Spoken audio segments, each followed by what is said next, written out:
Bismillahirrahmanirrahim. Today we'll discuss on the first chapter of business process, which is Introduction to Business Process Reengineering, the concepts and principles. So at the end of this chapter, you should be able to define what is BPR, the Business Process Reengineering, what are the keywords in the definition itself, and then you will need to know the 9 dimensions of business reengineering, 7 warning signs of when reengineering is the answer, and then we'll look at the creating the business case by looking at the necessity for change and the alternative to change. And then the last subtopic for this first chapter is the 5 critical success factors for business reengineering projects. Bismillahirrahmanirrahim. Here we have covered the first few things of BPR of the first chapter. Know where you are. What is the definition of BPR? What are the 4 keywords of BPR? The dimensions of BPR, the 3 layers of BPR, and then the benefits, and the benefits of reengineering. And then now we'll discuss on the warning signs of trouble that indicate the need for reengineering. What are those warning signs? We have 7 warning signs. First is the explosion of chaos and bureaucracy. Second is thinking of customer. Third is automation. Fourth is bottlenecks and disconnects in critical cross-organizational work processes. Fifth is elusiveness of accountability. And we have chaos of downsizing, and the last one is turmoil of integration and merger. Let's see the first warning sign. Explosion and chaos of chaos and bureaucracy. Usually in the organization, right, the work processes should be designed, should be planned in advance, but then most of the time, the work processes were not designed. They evolve out of chaos of doing business. If there's something that they need very quick, so they will come out with that kind of a business process. So from time to time it will become the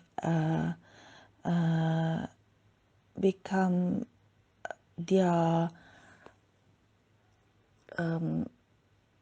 norm, becomes the norm of the organization to do the things that way, right? So these informal work patterns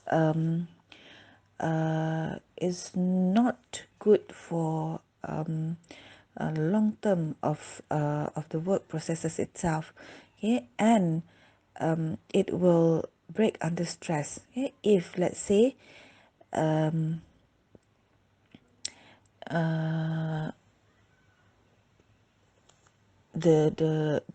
organization, they need to do it the right way.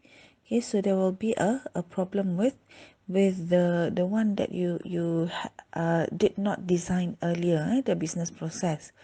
So the organization, they need to develop a process and the rule set to fix the mistake or to prevent it from happening again. So this phenomenon repeats itself until the maze of overlapping and sometimes contradictory processes make work difficult for all but the most seasoned employees. So let me give you an example of, let's say, we are the new employees in the organization. You are the new employee in the organization, and to do work, you will refer to the most of the time we'll refer to our supervisor or the employees in the department, the seniors, the veteran in the department, and will just do things just like what they do, okay, without knowing that whether it is a process that has been designed, that has been planned, that has been um, uh, created by the company, that has been outlined by the company. So we do not know, we just uh, follow that particular processes, the steps involved to do things. And when there is an audit, for example, you are asked about it, and they discover that you are using the wrong method, wrong steps of doing things. You are doing something that is not correct. For maybe a year, 2 years. But then, as compared to your seniors, the veterans in the company, they have been doing it for very long time. So that's the warning sign of the explosion of chaos and bureaucracy. The warning sign of re-engineering. It's the explosion of chaos and bureaucracy. No well designed work processes in the organization, or most of the work processes are not well designed, but there are some that has been designed, created earlier. Second is thinking for customers. Too many organizations design processes based on the assumption that they know what's best for their customer. Okay, you think that is the best for the customer without knowing that whatever that you have delivered to the customer, whatever product or services that you have delivered to the customer is not the best thing that you have done. All right. You become inflexible, often driving frustrated customers to competitors or regulatory commissions. So here, if let's say you are doing the best for the customer, maybe you have, let's say the customer are asking about the products. I usually ask this to the seller, because of what we want to get the best price for the product. So I'll ask her, let's say the cost of the product is the sale price of the product is 2,000. All right, and then the salesperson will say that I can give you 1,950 ringgit for that, let's say a phone, a handphone. All right, and then I will ask her for more discount. Okay, can I get it at 1,800? I said, for example. And then he or she will let you know that no, I can just give you 1,950, and then you bargain and bargain. You try your luck to get the best price. And then she took up the let's say a document on pricing, the cost price, the sale price of the product, and what did they get. Lepas tu, and then he or she will show it to you. I can give you, this is the last price. You see here, 1,900, let's say 1,920 is the last price. Just now he or she gave you 1,950, and then that is the last price. 1,920 is the cost price, for example.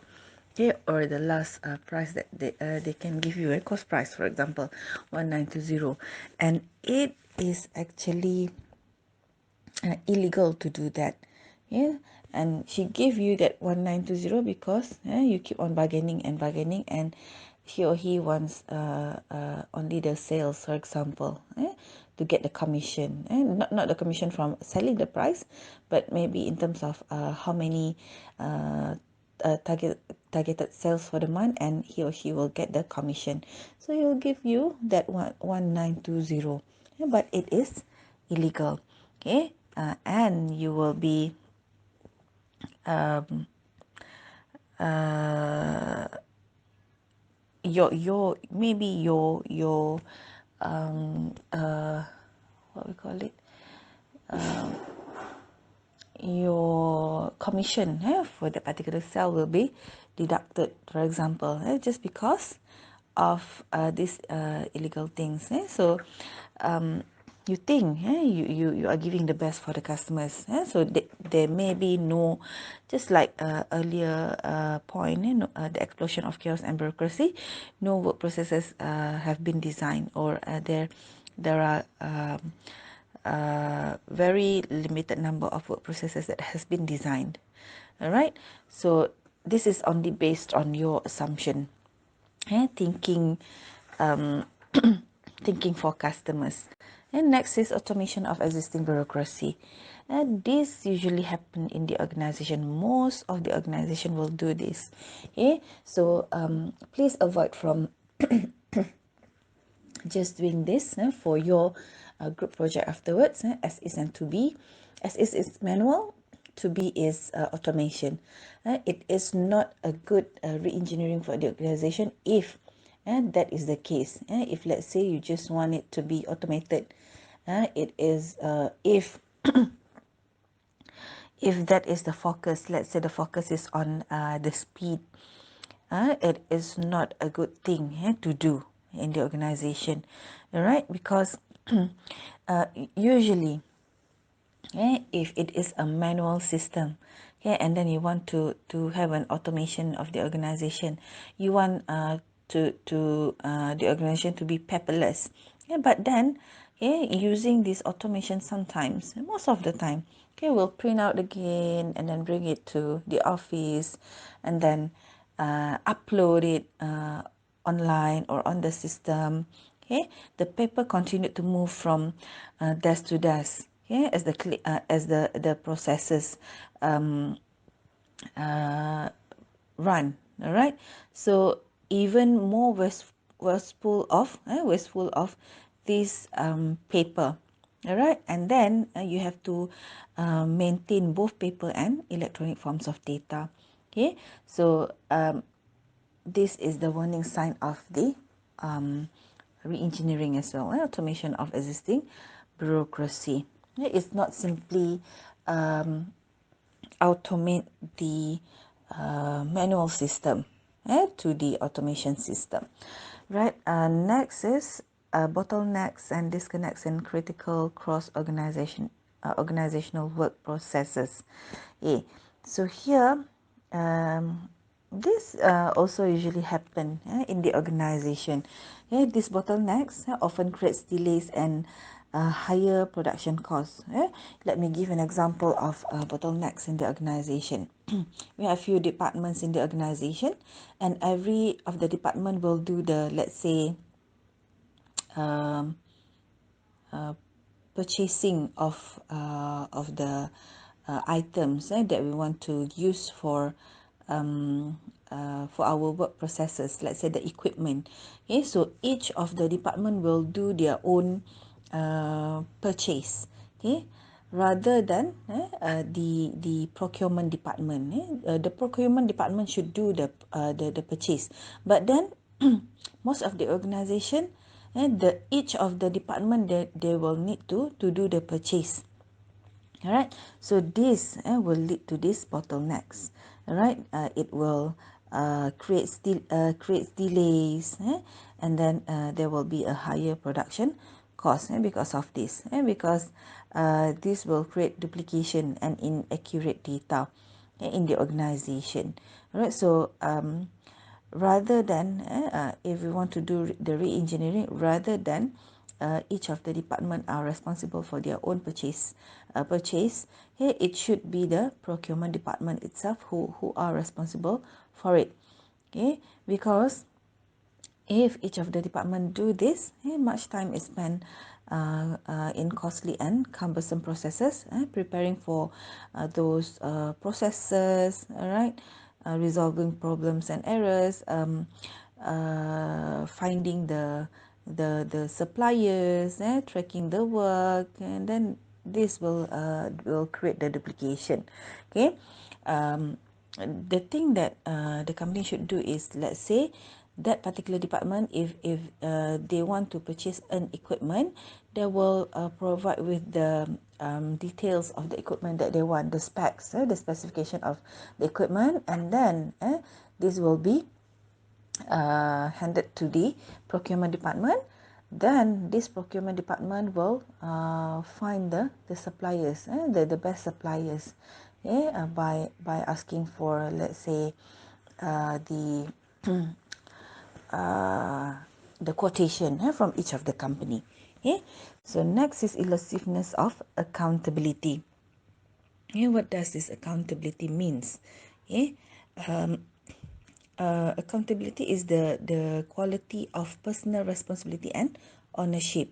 All right, it can be difficult to establish and easy to lose, but okay, accountability is our responsibility. All right, a responsibility in the organization. We should know what to do, and when to do it, how to do it. But then here, when they talk about elusiveness of accountability, you, you do not know what to do, or maybe it's a conflict between who will do this task, who will do that task, when to do it, and whatsoever. So not because of what, and most of the organization, they have this functional department. Okay, we have sales department, manufacturing department, engineering, maintenance, human resource, information systems, accounting department, marketing department, and so on.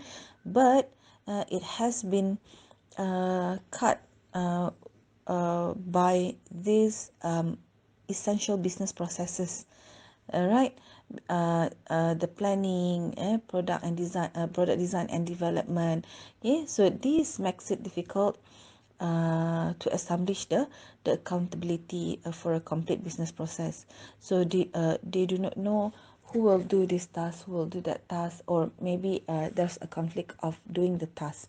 Okay, so if there is an elusiveness of accountability, and something that they are vague of, the accountability, so we need to do the re-engineering. So to make the accountability part of the business, of the business itself, okay, we need to be reliable. Okay, we need to be consistent. Okay, you have to do what you say you are going to do, and then you have to expect the same of others.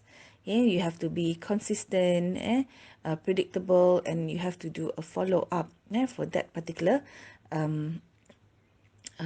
task, for example. Okay, it's just like an integrity in the organization. All right. Okay, next is chaos of downsizing. Downsizing means you will smaller the number of the employees, for example. So this downsizing will leaves the remaining workers demoralized. All right. They feel insecure because their friends and their colleagues has been uh, uh, uh, fired, for example, from the organization. Okay, and then it will be an inadequate staff in the organization, which makes the staff to work more than the work hours that they need to work earlier. So it will lead to stress, to the depression among the staff, the chaos of downsizing. And then people that are performing the work has an inadequate skills as the one that you have fired earlier, have those skills, but the one left in the organization, uh, they have their own work skill, but they need to cover the skill, the work of others. All right. So the productivity will decrease. And then this problem will remain unsolved. So there will be emerging crisis in the organization. So we need to have this re-engineering, if there's a chaos of downsizing. And the last point of warning sign of trouble, for engineering is the turmoil of integration and merger. Beradik lah ni with downsizing, alright, merger, a mix of few organisation become one organisation. It's the organisation will create new organizational entity with work processes that often duplicate or conflict with each other. And for example, if there's two company merging, so you will have two vision and mission. You will have two policies and procedures. You have two rules. You have two formulas. You will have two or many more duplicate policies, work processes, right? So what we have, we need to do the re-engineering if there's a turmoil of integration and merger. And because of what? Okay, if there's a duplication of work, of procedures, of policies, and what's on and so forth, there will be a crisis in the organization in which it will be difficult for the staff to do things. A staff will do it A way, B staff will do it B way. So there are many things that have been many processes that have been conducted, and duplication of processes that have been conducted in the organization, in which it will leads to error in the organization. So we need this re-engineering to help the organization to have a better work processes to increase the productivity, the speed of the task, the quality of the task, the satisfaction of the customer, and many more. So these are the 7 warning signs of trouble that indicate the need for re-engineering.